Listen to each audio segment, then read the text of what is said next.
बोलो भागवत भगवान की जय हो। क्यों सुनना कथा महाराज। भागवत कथा के शुरुआत के पहले हर संत हर महात्मा एक बात कहते हैं। क्या कहते हैं? युधिष्ठिर जी के पोते परीक्षित को राज्याभिषेक किया। युधिष्ठिर जी का पोता परीक्षित राजा बना। राजा बन के धर्म न्याय नीति के साथ राज्य में अपने जीवन यापन करते थे। एक दिन वो शिकार खेलने गए।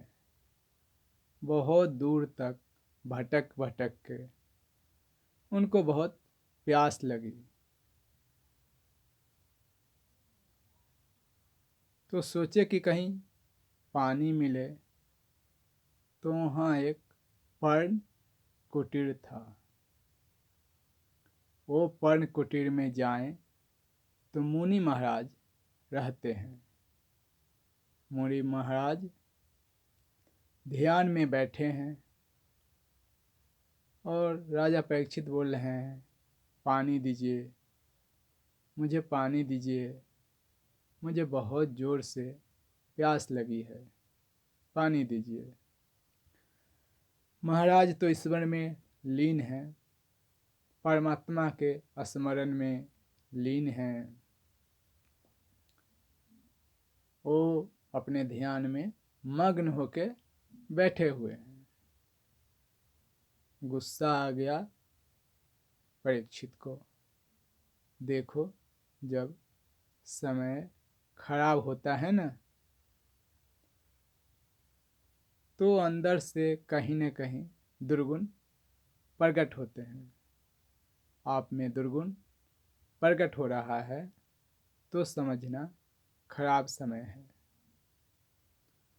और सद्गुण प्रकट हो रहा है तो समझना कि अच्छा समय आ गया है। देखो, कभी कभी ऐसा होता है ना, अचानक मन में दया का भाव आता है। अरे जल्दी ला रे, रोटी ला, गाय जा रही है, रोटी ला, मुझे रोटी देना है। अगर ये भाव आए तो समझना आज कोई अच्छा दिन है। आपका ये दया का भाव आ रहा है, आप में दान का भाव आ रहा है, धर्म करने का भाव आ रहा है, तो अच्छा समय में ही वो आएगा। और ख़राब समय आए तो किसी की निंदा करने में, किसी की चुगली में, किसी से झगड़ा करने में, किसी से क्रोध करने में, तो भाई परीक्षित जैसे राजा जो कली पुरुष को दबा के राज करते थे,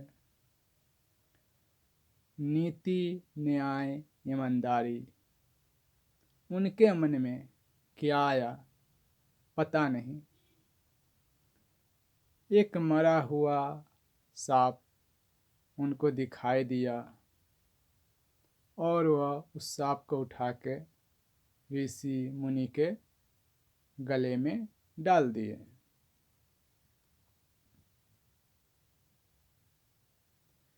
जब ऋषि ने आँख खोलकर देखा, उनको कोई फर्क नहीं पड़ा। महापुरुष का गुण ही यही होता है। पर्वत की तरह अचल हो। कैसा होना चाहिए महापुरुष? तो पर्वत की तरह अचल होना चाहिए। उन्हीं को हम महापुरुष कहते हैं, जो पर्वत की तरह अचल होते हैं। देखो, कहीं भी पर्वत देखो तो युगों से पर्वत वहीं का वहीं है। गाय आज चर रही है, शाम को घर चले जाएगी। सुबह घर में है, शाम को चरने आ जाएगी। ये चलित हो रही है। अचल कौन है? ये पर्वत। आज तक युगों से ये पर्वत यहाँ वहाँ गए हैं क्या? यहाँ वहाँ कहीं घूमे हैं क्या? महापुरुष का मन भटकता नहीं है, चाहे जितने उनके साथ घटनाएं हो जाएं, जितने उनके साथ घटना घट जाए, महापुरुष बड़े धीरज के साथ रहते हैं। उन्हीं को महापुरुष कहते हैं। ये महापुरुष बैठे थे, उनका बेटा श्रृंगी, क्या था उनके बेटे का नाम? श्रृंगी। श्रृंगी आ गया। श्रृंगी देखता है कि पिता के गले में मरा हुआ सांप। पिताश्री, आप जैसे महापुरुष, दिव्य पुरुष, वंदनीय, पूजनीय, आदरणीय, उपासनीय व्यक्ति पर ऐसा कौन डाल सकता है? मैं श्राप देता हूँ उनको। जिसने भी मेरे पिता के गले में मरा हुआ सांप डाला होगा, उसको 7 दिन में तक्षक नाग काट लेगा, वो मरेगा। श्राप दे दिया। तुरंत पश्चाताप मुनि महाराज को हुआ। बेटे ने तो श्राप दे दिया, बाप को पश्चाताप हुआ। अरे बहुत बड़े न्यायवान राजा हैं, कोई मन में उद्र विघ्नता से उन्होंने कर दिया होगा।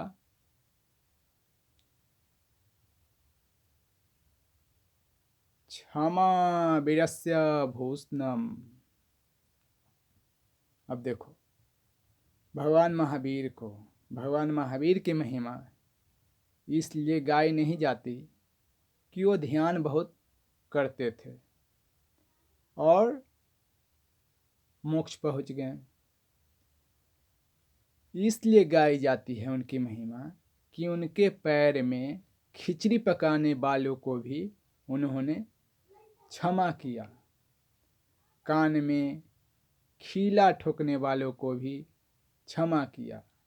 क्षमा वीरस्य भूषणम। क्षमा क्या है? वीरों का आभूषण है। क्षमा वीरों का आभूषण है। दुष्टों का आभूषण क्या है? झगड़ना।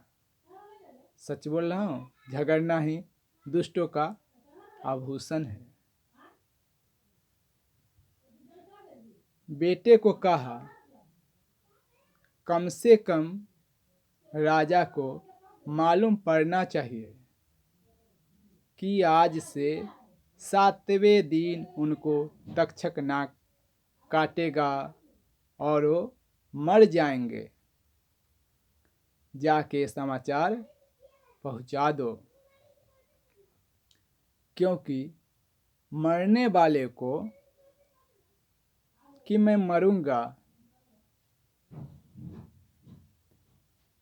एक खबर ही नहीं हो तो कैसे धर्म ध्यान करेगा, कब शुभ काम करेगा। शुभ आचरण दान धर्म करके कम से कम अपने परलोक को तो सुधार लेगा। परीक्षित राजा को मालूम पड़ गया कि 7वें दिन मुझे तक्षक नाग काटने वाला है और मेरा जीवन का लीला का अंत होने वाला है। उनके पुण्य से, राजा परीक्षित महाराजा के पुण्य से उसी समय वशिष्ठ ऋषि, अत्रि ऋषि, विश्वामित्र ऋषि, अंगिरस आदि कई ऋषियां वहां उपस्थित हुए। परीक्षित को श्राप मिला, ये उनको मालूम भी पड़ा। उन ऋषि मुनियों को आपस में ऋषि मुनि बात करने लगे कि 7वें दिन में ऐसी कौन सी चीज है जो आत्मा को पूर्ण रूप से पवित्र करके परमात्मा के चरण में ले जाया जा सकता है। परमात्मा के चरण में 7वें दिन में ऐसा कौन सा विधि है? योग। दूसरे ऋषि कहते हैं योग तो अनेक वर्षों तक करना पड़ता है। तप, अरे तप भी अनेक वर्ष करना पड़ता है।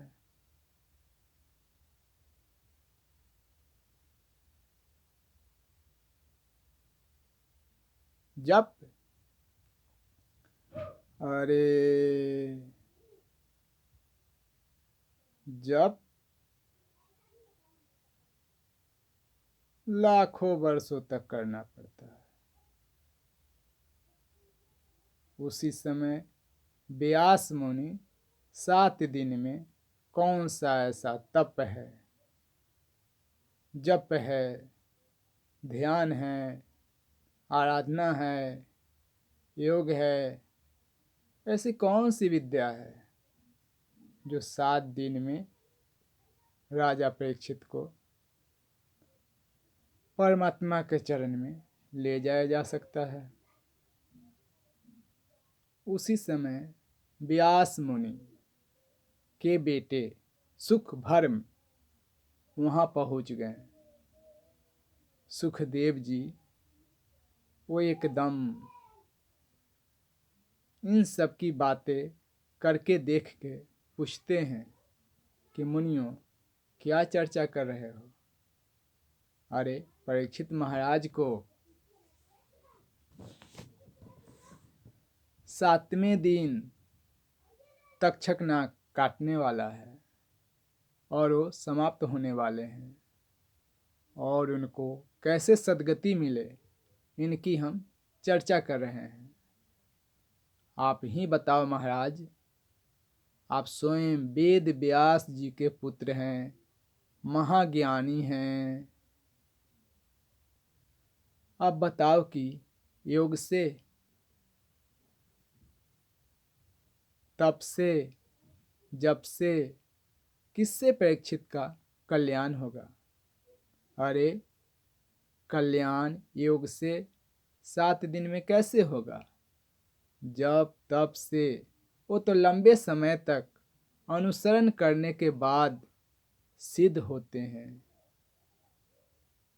एक ही वस्तु है।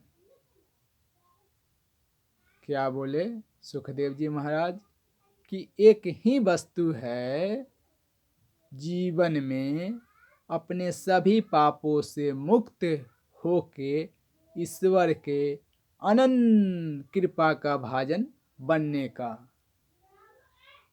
एक ही उपाय है भगवान के नाम का स्मरण करना। वो एक बार भी कर लिया वो भी तिर सकता है, एक बार नाम पड़ा वो भी तिर सकता है। तब सुखदेव जी भागवत सुनाते हैं राजा परीक्षित को। सुखदेव जी ने भागवत सुनाना शुरू किया कि सुन ले भाई, तू तप करके जप की शक्ति पापों को जलाने में समय लेती है। योग की सिद्धि पापों को जलाने में समय लेती है और भगवान का नाम एक क्षण में पाप को जला देता है।